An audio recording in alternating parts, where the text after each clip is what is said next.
El sueldo mínimo era de 960 soles. Error, 930 soles. Es la realidad. Tuvo un exabrupto de mi parte. Pero sí, la realidad es que se incrementó 95 soles el sueldo mínimo. 930 más 95, 1025 soles. Y según un poco lo que cita el diario La República, la ministra de Trabajo, Betsy Chávez, ella menciona lo siguiente ante la pregunta del aumento del sueldo mínimo. Sí, dice, es la propuesta final que tenemos. Habían dos propuestas, una era de 1.004 soles y la otra era de 1.025 soles. Se ha optado por la propuesta de 1.025 soles, siguiendo un criterio bienal. Está ya en despacho presidencial para la firma y se va a dar a conocer algunos días. Bueno, lo cierto es que ya se ha publicado y es el Decreto Supremo 003-2022 del Ministerio de Trabajo. La aplicación del sueldo mínimo va a entrar en vigencia desde el 1 de mayo, coincidentemente con el Día del Trabajador, el 1 de mayo. En estos momentos, en lo que resta de abril, seguirá siendo 930 soles en el caso de las pequeñas microempresas que pagan la remuneración mínima vital. Hoy día también se hizo público el Decreto Supremo en la cual se excluye la aplicación del impuesto selectivo al consumo. Y entiendo que eso es como parte del acuerdo suscrito por el gobierno el día de ayer con el gremio de transportistas reunidos allí en el Coliseo Huanca de Huancayo, para que de esta forma comiencen a cumplir los compromisos firmados en el acta levantada durante esta reunión con los gremios en protesta. Esto además se suma a la posible exclusión o exoneración del IGB, que también anunció el ministro de Economía, Oscar Graham, para dejar sin efecto la aplicación de este impuesto general a las ventas al precio del pollo, fideo, harina, entre otros productos. Y con esto abaratar los costos y ayudar a la alicaída economía de cada familia peruana. Hernando de Soto se encuentra con nosotros en la comunicación vía Zoom para hablar de estos y otros escenarios económicos, macroeconómicos, lo que tendría que pasar de aquí en adelante y también en el manejo político. Señor de Soto, ¿qué tal? Buenos días, bienvenido a Vescable. ¿Qué tal? Muy buenos días, gracias por su invitación. Por favor, quiero partir con esos decretos supremos publicados por el gobierno el día de hoy. Primero que nada, si usted considera viable y lo más lógico la exoneración del impuesto selectivo al consumo hasta el 30 de junio de este año y probablemente prorrogable hasta por 6 meses más.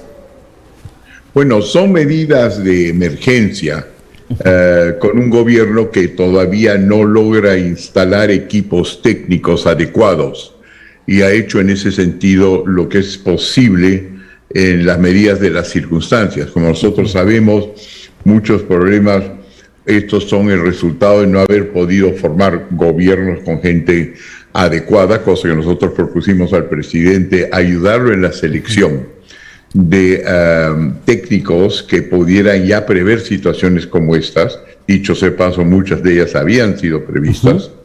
Y al mismo tiempo tomar en consideración de que la fuente de estos problemas en muchos casos no viene directamente del Perú, sino viene por ejemplo, en lo que se refiere a fertilizantes, los problemas, y no solamente fertilizantes, sino en lo que se refiere a energía de cualquier tipo, proviene de las crisis que están ocurriendo entre Rusia y Ucrania, así como por el hecho de que se está elevando peligrosamente la inflación a nivel mundial.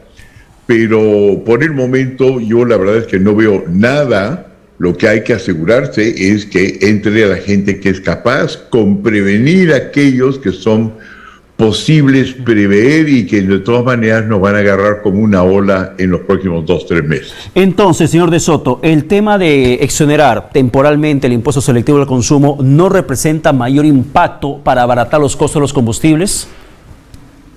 No, yo creo que sí ayuda, por supuesto, pero lo que pasa es que cuando uno tiene un equipo que es capaz de asentarse en sus oficinas el tiempo necesario, con el calibre necesario, usted puede encontrar una serie de otras cosas. Le doy un ejemplo.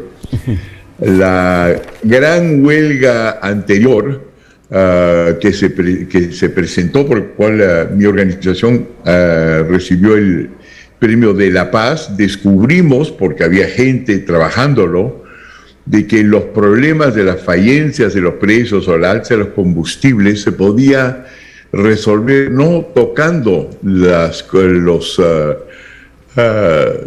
impuestos mismos para mantener el Estado hábil, sino que descubrimos que el precio de las llantas en el Perú era 120% más alta que en cualquier país vecino y que bastaba con una visita al Ecuador y Chile constatar eso, darse cuenta que todo correspondía a un monopolio en el Perú que cobraba más de 120% más debido a la protección arancelaria, y sencillamente bajarle esa protección arancelaria bajó por más de la mitad el precio de las llantas y ampliamente compensó todo lo que significaba el alza de los combustibles o la baja de los pasajes, sencillamente porque para cada problema siempre hay una variedad de soluciones y eso requiere estudio y previsión. Y obviamente eso no está pasando. Ya, ahora, yo entiendo que el gobierno pretende poner plata en el bolsillo de la gente, no de manera directa con subsidio, pero sí con mecanismos tributarios. En el caso del ISC y además el incremento del sueldo mínimo que se hizo oficial el día de hoy. Se elevó de 930 soles a 1.025 soles, casi 100 soles, 95 exactamente. ¿Realmente esto va a representar un impacto en una época inflacionaria? Yo diría que no representa un impacto, va a representar para algunos, sin lugar a dudas, un alivio, pero no lo resuelve a largo plazo. En primer lugar, tenemos que darnos cuenta y sobre todo que debe hacerlo el Ministerio de Trabajo, de que solamente el 3% de los trabajadores del Perú están protegidos por sindicatos, es decir, que pueden maniobrar para que su gente reciba los pagos correspondientes y tienen los registros que permiten que el gobierno se informe de dónde está este problema. Es decir, 3%. Lo importante también darse cuenta es que si se trata de aquellos que no están sindicalizados, pero que están contratados ilegalmente o informalmente, como se prefiera llamarlo, por la empresa privada, esos son otros 10%, 11% a nuestro criterio. Pero aquellos a quienes no les va a llegar esto, ¿no es cierto?, andan más o menos por casi el grado de 70%, que no están sindicalizados, por un lado, que por otro lado, como no están totalmente formales, no les va a llegar esos dineros. Y por último, quizás lo que requieren no es un alivio, sino el hecho más bien de tener condiciones de producción que les permiten a ellos mismos ser la fuente de su felicidad o soluciones. Es decir, de tal manera de que puedan producir más empleos. Entonces, ¿qué tenemos en el Perú? Es lo mismo de siempre. Si tenemos un MIPES y pymes, que ser empresarios, al margen de poder ser individualmente como consumidores, no se les da a ellos los instrumentos para que ellos sean responsables de encontrar las soluciones y solamente se les da la plata, evidentemente estamos haciendo lo que se llama en inglés la economía de welfare, del bienestar, pero no aquella que recibe y que permite subir producción, productividad y resolver problemas y poner en acción la cabeza de todos los ciudadanos para ver a través de qué vericuetos logramos encontrar las mejores salidas. Ya, una salida inmediata también. Si Hernando de Soto habría salido elegido presidente, ¿también habría optado por este escenario de exonerar el impuesto general a las ventas ante una escalada de precios de productos básicos como el pollo, el fideo, el arroz, la harina y otros? Bueno, lo que le diría en primer lugar es que yo hubiese tenido mucho más información que la que tiene el presidente Castillo hasta la fecha, porque no se olvide que una parte importante de nuestro programa era el pacto social, lo cual significaba vincular el gobierno estrechamente a todos los más de centenar de gremios que existen en el Perú, de lo que llamamos informal, que no es informal, pero digamos son las MIPES y pymes. Y la idea es que uno no adivina la información, uno la obtiene. Entonces, si hubiésemos tenido esos 100 con todos sus gremios, ellos nos hubiesen dicho, como siempre lo han hecho, dónde están las burbujitas de posibilidades que no signifiquen ni un gasto para el Estado, cosa que puede servir a los más pobres, que no signifique violar algún acuerdo internacional con los cuales vienen las sanciones, y al mismo tiempo concertar las cosas directamente a través de una estructura administrativa, en lugar de esperar que en alguna ciudad del Perú salga la gente a la calle y apedree al gobierno. Cosa que hubiésemos estado de todas maneras muchísimo más preparados, con gente de calidad dentro, porque no hubiésemos tenido los problemas con el Congreso que se refieren a vacarlo o no vacarlo, o disolver el Congreso por otro lado, porque hubiésemos podido estar listos para gobernar en lugar de este ejercicio de guillotina, de tratar de o decapitar al gobierno, mandarlo a su casa, o decapitar, aniquilar al Congreso y disolverlo y también enviarlo a su casa. Pasan todo el día haciendo estas cosas, ¿no? Si yo lo vería ahora, por ejemplo, preparando este programa de noticias y todo el día anterior se está usted peleando con el vecino, yo no esperaría una solución suya. Entonces el problema no es que no hay soluciones en el mundo, eso es lo que hace la empresa privada. Cuando no conecta nuestra pantalla con la suya, hay un técnico que trata de ver pues cómo se conecta y qué hacemos. Esa gente no tiene el gobierno, lo están despidiendo todo el tiempo, y eso no solamente es por supuesto la culpa del Ejecutivo, también la culpa del Legislativo, que al darle sanciones sin darle soluciones, no solamente no le da tiempo de organizarse, y ellos mismos dicen que tienen problemas de organizarse, sino los empuja en los brazos de Cerrón, que de todas maneras no le gusta el capitalismo, entonces no va a buscar soluciones por ahí. Claro, pero la solución del gobierno entre lo que está pasando en estos momentos económicamente en millones de hogares del país es el ISC, aumento del sueldo mínimo, y lo último que tendría que verse en el Parlamento es la exoneración del impuesto general a las ventas de forma temporal. Esto, ¿cómo hacer viable? Y le pregunto esto no como candidato presidencial que ha sido, sino como técnico, como conocedor de la materia. ¿Cómo hacer viable que realmente una exoneración del impuesto general a las ventas, del IGB, repercuta en el bolsillo del más pobre, aquel que estuvo bloqueando la carretera en Huancayo, aquel que permanece en protesta en Huánuco, aquel que sigue en pie de lucha en Arequipa, o aquel que está a la espera de que le solucionen el problema de que la plata que tiene le siga sirviendo para un poco más y no le disminuya su capacidad de poder adquisitivo? ¿Cómo hacer realidad que esta exoneración del IGB repercute en el bolsillo de cada ciudadano peruano? Para eso hay que saber dónde están esos bolsillos. Saber dónde están los bolsillos es el primer acto de una formalización bien hecha. Porque eso es la formalización, básicamente, saber dónde está la gente, qué está haciendo y a qué impuestos en verdad está sujeto. Y si esa es la mejor vía para ayudarlos, o hay otras cosas que se podrían hacer. Nosotros distinguimos al respecto como candidatos a la presidencia que la mayor parte de peruanos, aparte del DNI, que no le dicen necesariamente por dónde están empleados, cómo están empleados, ni cómo están remunerados, ni cuáles son sus verdaderos problemas, porque ese no es el tipo de información que el DNI registra. Hay 6 grandes registros en el Perú. ¿Qué pasa por los registros de las cámaras de gobierno, de los registros de las prefecturas y subprefecturas, que son los registros que tiene los jueces de paz, los jueces del notario? Todos estos ya habíamos previsto cómo serían integrados, porque nosotros somos como un bombardero ruso que pasa sobre Ucrania, pero no sabemos qué edificio ni cuántos niños estamos matando porque no tenemos buenos datos sobre quién vive y dónde. Entonces la primera cosa es que hubiésemos tenido información.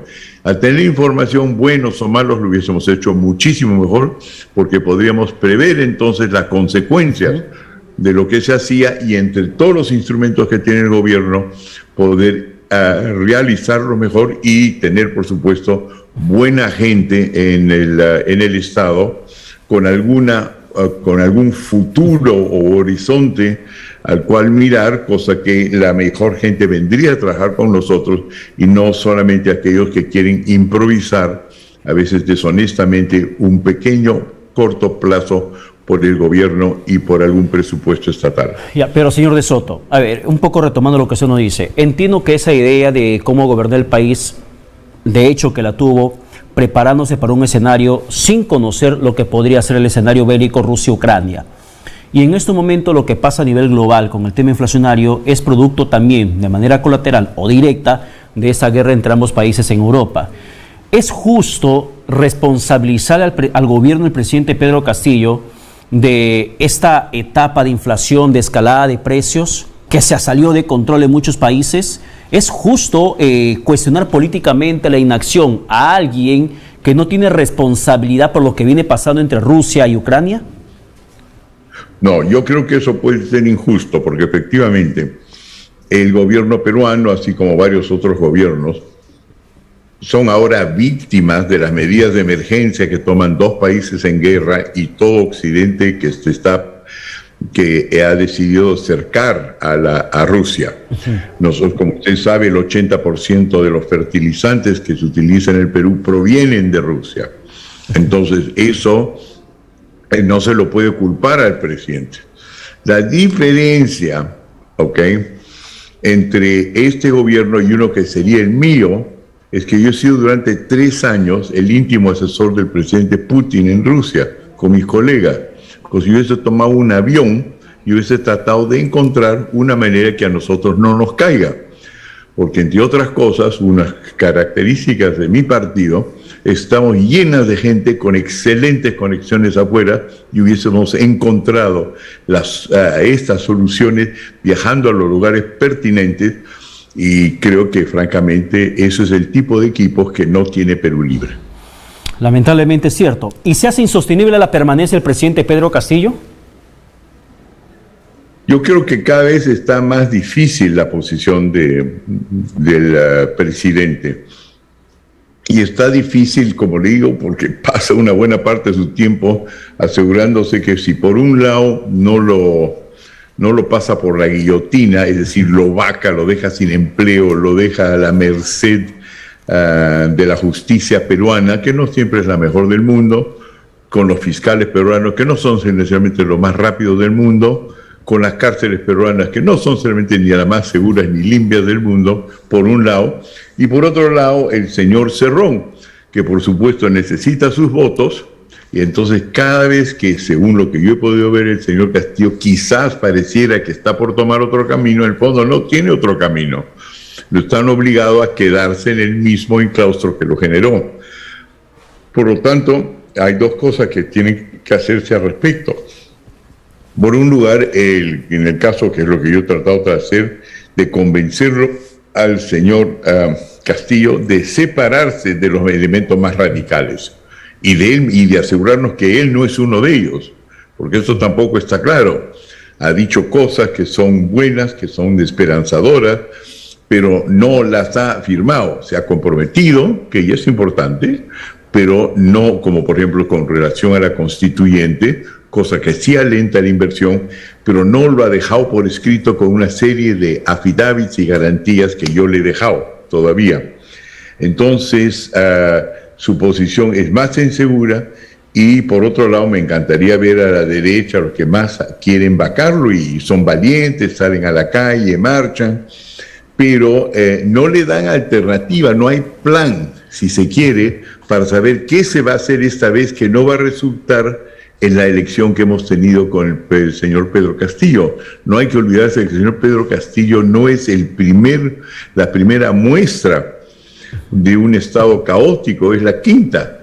Desde que fue Kuczynski hasta el señor Pedro Castillo han aniquilado a 5 gobiernos, cosa que esto va a volver a ocurrir si es que no nos aseguramos que cualquier vacancia, cualquier acto modificatorio de estado de las cosas no nos lleve de Guatemala a Guatepeor. Claro, pero en su momento se conoce también, se conoce actualmente que muchas de las situaciones de conflicto político en el país suceden a consecuencia de las malas decisiones que toma el presidente Pedro Castillo, por ejemplo, designación de ministro de Estado, vinculación de actos de corrupción, donde tenemos a 2 de sus sobrinos incluidos dentro de la lista de los más buscados del país.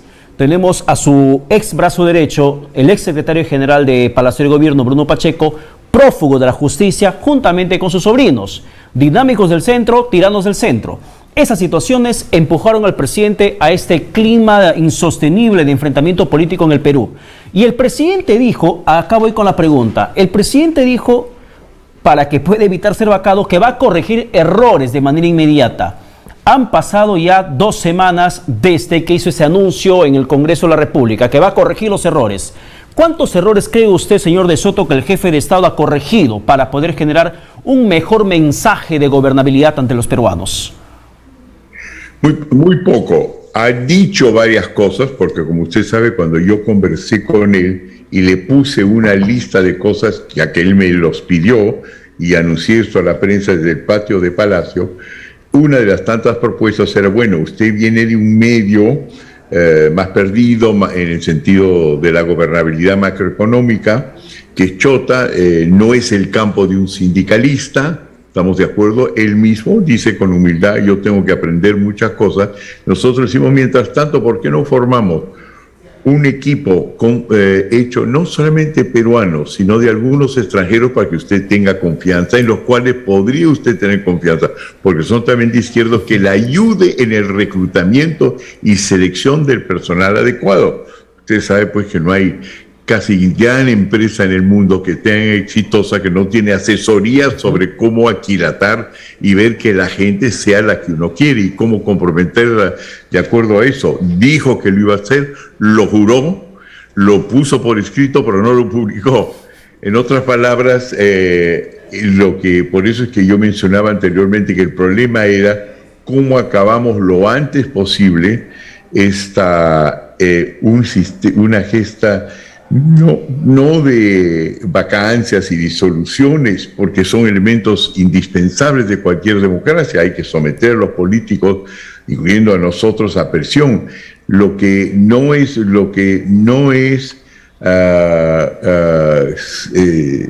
pero lo que es evitable es de que no haya una previsión de qué es lo que ocurre si es que funciona cualquiera de estas vacancias, o qué pasa cada vez que renuncian los ministros. Es decir, hemos pedido al tiempo de Rey Herodes, ¿no?, que se corten cabezas sin saber las consecuencias de la cortar cabeza. Es decir, la cabeza de cualquier gobierno es el síntoma, es el símbolo de algo. Y hace 5 años que nos dedicamos solamente a cortar cabezas, es decir, símbolos, sin ir al problema de base, que es cómo tener un Estado que puede tomar buenas decisiones, tiene la mejor gente, sabe cuáles son los 3.300 tratados que tenemos firmados en el extranjero, incluyendo con Rusia, para fertilizantes, de tal manera que cuando tomamos medidas económicas tenemos alternativas y podemos encontrar la mejor solución, cosa que en el estado actual de guerra total entre izquierda y derecha en el país es imposible hacer. Señor de Soto, para terminar, el tiempo nos ha ganado, pero no quiero dejar pasar esta pregunta sobre la designación de Humberto Campodónico como nuevo integrante, presidente de Petroperú, una empresa estatal que ha venido a menos en solo meses de gobierno del presidente Pedro Castillo. Campodónico es una luz de esperanza para que se pueda retomar un camino adecuado en el manejo financiero, mejor posicionado económicamente en el mercado internacional. Bueno, definitivamente el señor Campodónico es un profesional de primera clase. No lo conozco muy bien, pero todo lo que yo leo que él escribe, todo lo que simboliza su carrera, indica que tenemos ahí una persona de peso, pero no solamente basta ser, como usted sabe, una persona de peso. Tendría que ser una persona que se ha estado preparando todos los días antes para asumir este costo ahora, porque habrá podido ser presidente de Petroperú durante el tiempo del presidente Humala, pero le aseguro que sus interlocutores afuera han cambiado, la situación ha cambiado, entonces es el mejor en esta situación improvisada. Pero por otro lado va a tener otro gran problema, él no es el único que tiene que ser reemplazado, él tiene que limpiar el ministerio, recoger a otra gente, y ¿quién va a querer ir a un gobierno que ha prometido, como usted sabe, lo ha dicho el presidente, he hablado con De Soto y desisto, no voy a hacer la Asamblea Constituyente y yo soy el presidente del Perú, y yo me he comprometido a ayudar a la empresa privada, a la empresa formal, a la empresa extranjera, y no voy a dejar que que este proceso sea violado. Pero por otro lado entiendo yo que usted recientemente ha tenido un programa en el cual todavía el señor Bermejo por su lado dice que va a hacer o quiere reformar la constituyente. Entonces es importante que el presidente hable pues con una sola voz. Bien. ¿Lo van a hacer o no lo van a hacer? Señor de Soto, muchas gracias por la comunicación. Que tenga buen domingo. Un abrazo. Usted también. Abrazo. Muchísimas gracias. Bueno, hemos llegado a la parte final del programa, pero antes, amigo abonado, Vestcable premia su puntualidad. Siga pagando su recibo para participar de los sorteos y llevarse grandes premios que tenemos preparado para todos ustedes. No hay tiempo para más. Quédese a la programación de Vestcable. Buen domingo.